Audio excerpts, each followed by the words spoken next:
Hello friends, नमस्कार। स्वागत है आपका कॉलेज स्टडी विथ रीता पे। तो आज का हमारा वीडियो है कि सीरीज से तैयारी कैसे करें।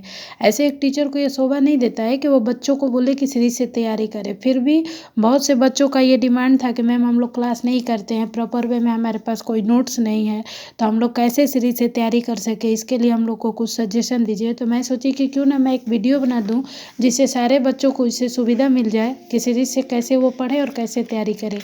तो जो भी है आपका सीरीज, आपने किसी भी पब्लिकेशन का सीरीज ले रखा है, कोई भी है, जैसे आनंद है या फिर नवीन है, जो भी हो, तो आप इसको पहले एक बार प्रॉपर वे में इस वे में पढ़िए कि आप इसमें से बस राइटर्स का नाम और उनके द्वारा दिए गए थॉट या बुक्स या कोई उन्होंने रचनाएं दी हैं तो उनको नोट डाउन करना है। ऐसे आप एक ब्लैंक पेज लीजिए, इसको ऐसे 2-3 कॉलम में डिवाइड कर लीजिए और इसमें बस राइटर्स और उनके द्वारा दी गई रचनाओं को नोट डाउन करिए।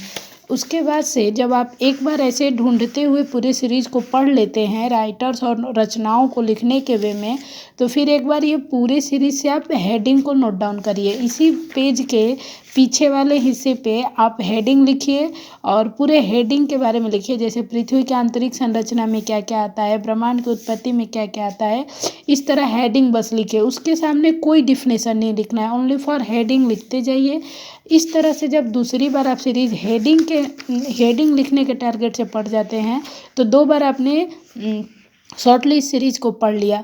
मेरा मानिए ऐसे आप एक दिन में भी चाहेंगे तो एक दिन में पूरा इसको पढ़ लेते हैं, ज़्यादा नहीं है, 128 पेज है, तो एक दिन में आप इसको इस टारगेट से ख़त्म कर सकते हैं कि एक बार में आपको राइटर्स लिखना है और एक बार में हेडिंग लिखना है।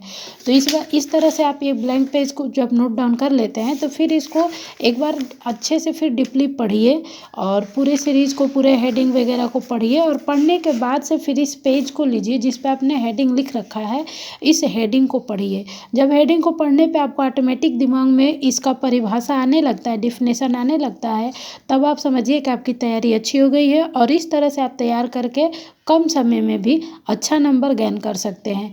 एक बार मेरे बताए हुए तरीके से पढ़िए और पढ़ करके आप पेपर दीजिए, देखिए आपका एकदम अच्छा नंबर आएगा और 60 से 70% आप गेन करेंगे अपने किसी भी पर्सनल सब्जेक्ट में।